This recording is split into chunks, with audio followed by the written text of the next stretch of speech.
অসমতে ড্ৰাগছৰ দৰে সামাজিক ব্যাধিয়ে আচলতে সামাজিক ব্যাধিৰ কৰাল গ্ৰাসত পৰিছে আমাৰ সমাজৰ একাংশ নৱপ্ৰজন্ম।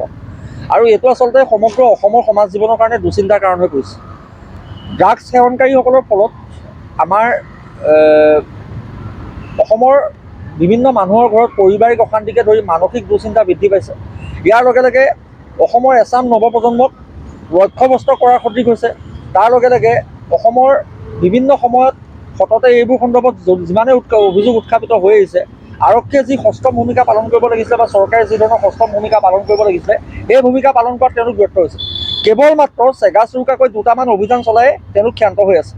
আৰু এই আচলতে সমাজৰ এই অত্যন্ত স্পৰ্শকাতৰ আৰু অত্যন্ত চিন্তনীয় বিষয়টোৰ পৰিপ্ৰেক্ষিতত আজি সদৌ অসম ছাত্ৰ সন্থা, অসম সেনা আৰু অসম উন্নতি সভাৰ আহ্বান মৰ্মে আজি সমগ্ৰ অসমতে প্ৰত্যেকখন জিলা সদৰত ড্ৰাগছ বিৰোধী সমদল আজি বাহিৰ কৰা হৈছে। আমি এটা কথা স্পষ্টভাৱে জনাব বিচাৰিছোঁ যে অসমৰ ভৱিষ্যত প্ৰজন্মৰ ভৱিষ্যত সুৰক্ষিত হ'ব লাগিব। এনেকুৱা ধৰণৰ আচলতে সামাজিক ব্যাধিৰ কৰাল গ্ৰাসৰ পৰা আমি মুক্ত হ'বই লাগিব। আৰু তাৰ লগে লগে আমি ক'ব বিচাৰিছোঁ, ড্ৰাগছৰ দৰে সামাজিক ব্যাধিয়ে সমগ্ৰ অসমৰ সামাজিক আৰু অৰ্থনৈতিক কাঠামোটো ভাঙি পেলাব বিচাৰিছে, যিটো আচলতে অত্যন্ত ভয়াৱহ ভৱিষ্যতৰ এটা ইংগিত দিছে, অনিশ্চয়তাৰ ইংগিত প্ৰদান কৰিছে।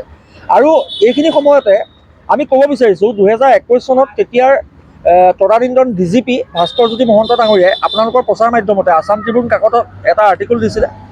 তেওঁ সেই সময়ত কিছুমান ড্ৰাগছৰ আচলতে যিবোৰ জেগাৰ পৰা ড্ৰাগছৰ বেপাৰ আৰম্ভ হয় তেনেকুৱা উৎস কিছুমানৰ তেওঁ তাত নাম উল্লেখ কৰিছিলে। আৰু আজিৰ তাৰিখতো সেইখিনি উৎস অসম আৰক্ষীৰ হাতত থকাৰ পাছতো তেওঁ মণিপুৰৰ কথা কৈছিলে, অৰুণাচল প্ৰদেশৰ নামচাইৰ কথা কৈছিলে আৰু চৰ অঞ্চলৰ কথা কৈছিলে। বিশেষকৈ অসমৰ ইমানখিনি উৎস থকাৰ পাছতো কিন্তু অসম আৰক্ষীয়ে যি ধৰণৰ ভূমিকা পালন কৰিব লাগিছিলে সেই ধৰণৰ ভূমিকা পালন কৰাত তেওঁলোক ব্যৰ্থ হৈছে। গতিকে আমি অসম পুলিচক এটা কথাই আহ্বান জনাব বিচাৰিছোঁ, মণিপুৰত শেহতীয়াকৈ যি অস্থিৰতাৰ পৰিৱেশ বিৰাজ কৰিছে তাৰ যাতে পাৰ্শ্বক্ৰিয়া অসমত নঘটে সেয়াও আমি চিন্তা কৰিব লাগিব। গতিকে ষ্টেট লেভেল বৰ্ডাৰসমূহত ভিজিলেন্সৰ ব্যৱস্থা কৰিব লাগে, আৰক্ষী মোতায়েন বৃদ্ধি কৰিব লাগে, চৰ অঞ্চলত আৰক্ষী মোতায়েন বৃদ্ধি কৰিব লাগে। আৰু এই সমগ্ৰ বিষয়টোত আচলতে চৰকাৰ প্ৰশাসন যন্ত্ৰৰ লগতে অসমৰ সমাজ জীৱনে নেতৃত্ব প্ৰদান কৰিব লাগিব। অসমৰ সমাজ জীৱনে অসমৰ ভৱিষ্যত প্ৰজন্মক আচলতে কি ধৰণে উদ্ধাৰ কৰে তাৰ প্ৰতি লক্ষ্য ৰাখি কিন্তু সকলো সষ্টম হ'ব লাগিব।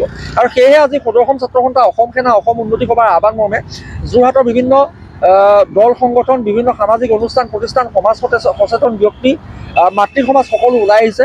সংঘবদ্ধ হৈ আমি একত্ৰিতভাৱে আজি সমদল বাহিৰ কৰিছোঁ। আৰু এয়া আচলতে আৰম্ভণিয়ে, এই সংগ্ৰামখন কিন্তু দীঘলীয়া হ'ব। এনেকুৱা ধৰণৰ আচলতে ড্ৰাগছ বেপাৰীসকল, ড্ৰাগছৰ সৰবৰাহ কৰাসকল বা ড্ৰাগছ সেৱনকাৰীসকলক যেতিয়ালৈকে আমি পুলিয়ে পোখাই উৎখাত নকৰোঁ আমাৰ সংগ্ৰাম ধাৰাবাহিকভাৱে চলি থাকিব। আৰু পৰৱৰ্তী সময়ত অসম আৰক্ষী তথা অসম চৰকাৰৰ ভূমিকাৰ ওপৰত আমাৰ নজৰ থাকিব। আমি দৃষ্টি নিক্ষেপ কৰিম তেওঁলোকৰ ওপৰত।